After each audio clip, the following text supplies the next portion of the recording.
أعوذ بالله من الشيطان الرجيم بسم الله الرحمن الرحيم يسألونك عن الأهلة قل هي مواقيت للناس والحج وليس البر بأن تأتوا البيوت من ظهورها ولكن البر من اتقى وأتوا البيوت من أبوابها واتقوا الله لعلكم تفلحون تپوس کئستانا دا خلق اے پیغمبر صلی اللہ علیہ وسلم عن الاهلة عبارت میاشتو کې قل هي مواقیت للناس تو دا وختونه مقرر دي د پاره د خلقو والحج او د حج د پاره وليس البر بان تاتوا البيوت من ظهورها او نه د نیکی چې تاسو راشئ خپل کورونو ته د شاده طرف نه لیکن نیکی د هغه چا ده چې هغه ځان وساتي د ګناه نه ویریږي او راځئ خپلو کورونو ته د دروازو د هغې نه واتقوا الله او ویریږئ د الله نه لعلکم تفلحون د دې لپاره چې تاسو کامیاب شئ ربط د مخکې سردار چې مخکې د روژې احکامات ذکر شو نو روژه او نور عبادات لکه حج او عدت وغیره دا معلومیږي په سپوږمۍ او په میاشتې دو سره نو اوس د میاشتې ذکر کوي حدیث کې هم دغسې راځي چې د میاشتې په لیدو روژه نیسئ د میاشتې په لیدو سره روژه ماتوئ په دې آیت کې رد دی د جاهلیت په بعضې رواجونو باندې او د هغو اصلاح کول دي عبدالله بن عباس رضی الله عنه فرمایي چې صحابه کرامو د نبي علیه السلام نه په ټول ژوند کې صرف 14 تپوسونه کړي او د هغې جوابونه الله پاک ورکړي غالبا دا د احکامو متعلق وو په هغې کې یو سوال دا دی یو وروستو دی او څه نور تپوسونه په دې صورت کې یا مختلف صورتونو کې را روان دي یسألونک دا خلق ستانه تپوس کوي نو دا تپوس چا کړی نو یو قول پکې دا دی چې دا تپوس بعضې صحابه کرامو کړی و چې معاذ بن جبل رضی الله تعالی عنه او ثعلبه بن غنم رضی الله تعالی عنه ای د الله رسول صلی الله علیه وسلم دا څه راز دی چې سپوږمۍ د تار په شان باریکه راوخیږي بیا غټیږي تر دې چې بیا هغه ګول شي بیا وړه کیږي تر دې چې هغه د مخکې حالت په شان باریکه شي د انور په شان په یو حال باندې نه پاتې کیږي نو دا آیت نازل شو چې دا خلق ستانه تپوس کوي په باره د سپوږمۍ کې او د میاشته کې نو ته ورته وایې چې دا خو مقرر وختونه دي د خلقو دپاره او د حج دپاره دا د دې دپاره دي چې په دې باندې خلق وختونه معلوم کړي او د حج هغه ټیم پې معلوم کړي دویم قول دا دی چې دا تپوس یهودیانو کړی خو معاذ بن جبل او ثعلبه بن غنم رضی الله عنهما هغو نه کړی نو هغوی بیا د دې خبرې ذکر نبي علیه اسلام ته وکړو نو چې دا خلق داسې تپوس کوي چې دا سپوږمۍ نرۍ ولې بیا غټیږي ولې بیا وړه کیږي ولې نو دا آیت نازل شو نو دلته د نریوالي او د غټوالي او د دې جواب هم دی ورکړی چې دا ولې نری کېږي ولې غټېږي بیا ولې نری کېږي خو د دې چې کوم حکمت دی فایده ده د هغې جواب یې ورکړ دی چې خلکو تاسو بې فایدې تپوسونه مه کوئ خو د دې حکمت معلوم کوئ چې حکمت پکې څه دی د سپوږمۍ راختو کې بیا په پرېوتو کې بیا راخیږي د دې څه حکمت دی فایده یې څه ده نو هوښیار مفتی چې نو هغه د هغه مخاطب حال ته ګوري هغه شان جواب ورکوي اگر چې هغه د سوال مطابق نه وي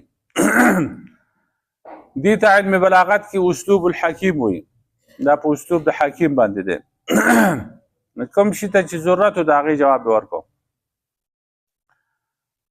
چې دغه پرېږدی چې دا ولې وړه کېږي او ولې غټېږي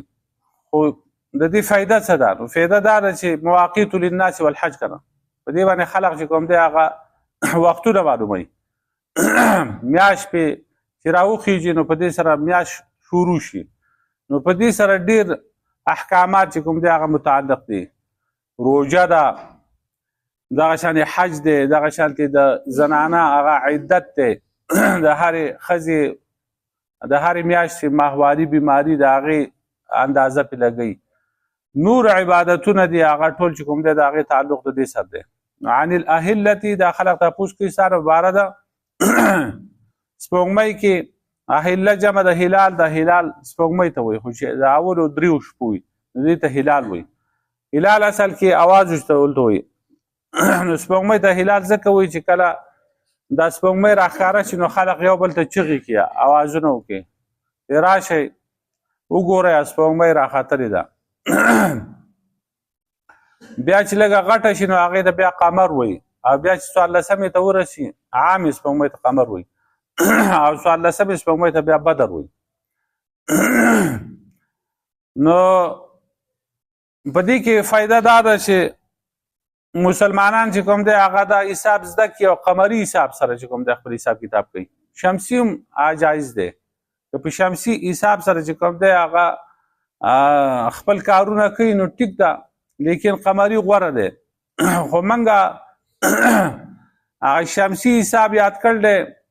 جنوري، فروری، مارچ، اپریل او دغه کوم چې اسلامي حساب دی چې محرم او سفر او ربیع الاول او ربیع الثاني او دغه میاشتې دي هغه موږ هېرې کړي دي. نو موږ هغه اسلامي حساب چې کوم دی هغې له ترجیح نه ده ورکړې، بلکې هغه د انګریزانو هغه حساب چې و هغې له ترجیح ورکړه. نو خلقو د هغه اسلامي ثاني او تاریخ نه معلومه، او دغه عیسوي تاریخ چې کوم دی هغه ورته معلومې. صحابه کرامو په عیسوي تاریخ باندې د انګریزي حساب په هغې باندې اکتفا ونه کړه، ځان خپل یو کلینډر جوړ کړو او هجري قمري حساب کتاب شروع کړو. نو دا زده کول پکار دي. کم از کم څه کسان په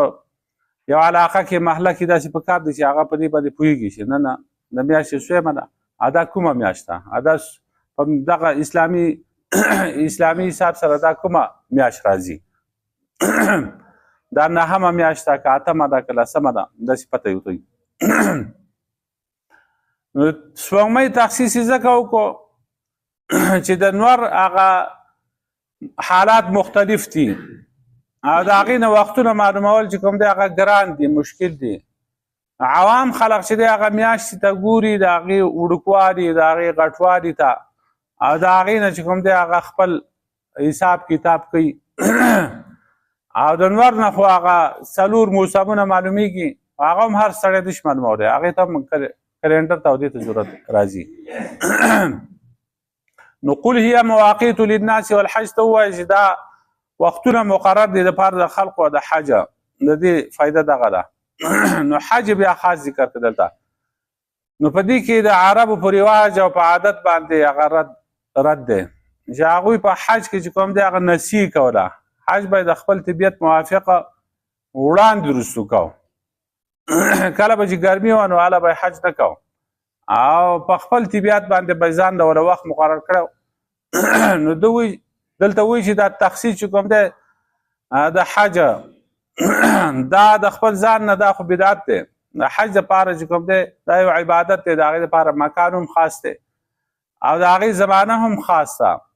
3 میاشتې دي یا 2 میاشتې او 10 ورځې په دې کې ختمې شي.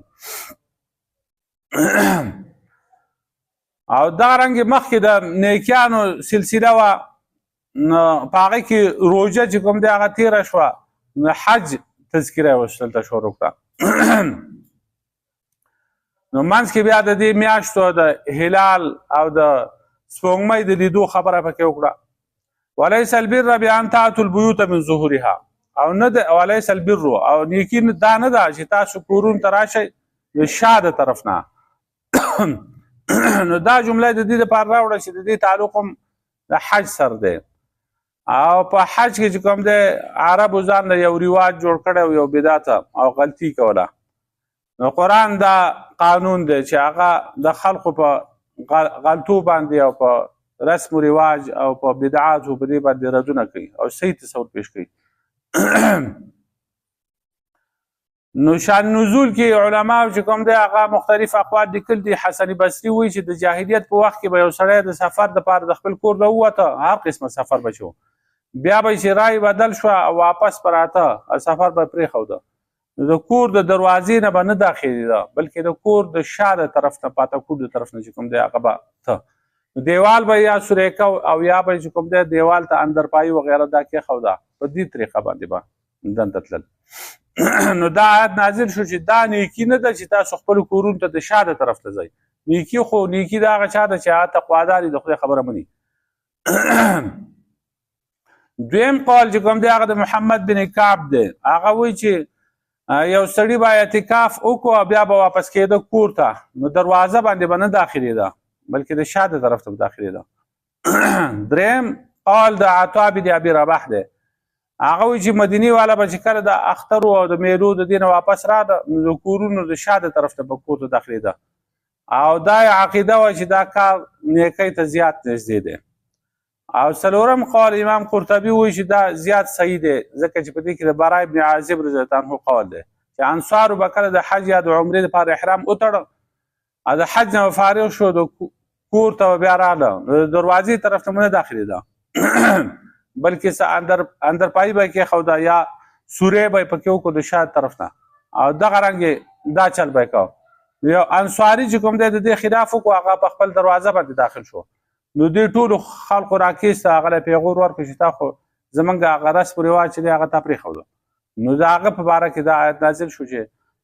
نیکي دا نه ده چې تاسو خپلو کورونو ته د شاته طرف ته راځئ بلکې نیکي دا ده چې څوک تقوا کوي د الله نه یریږي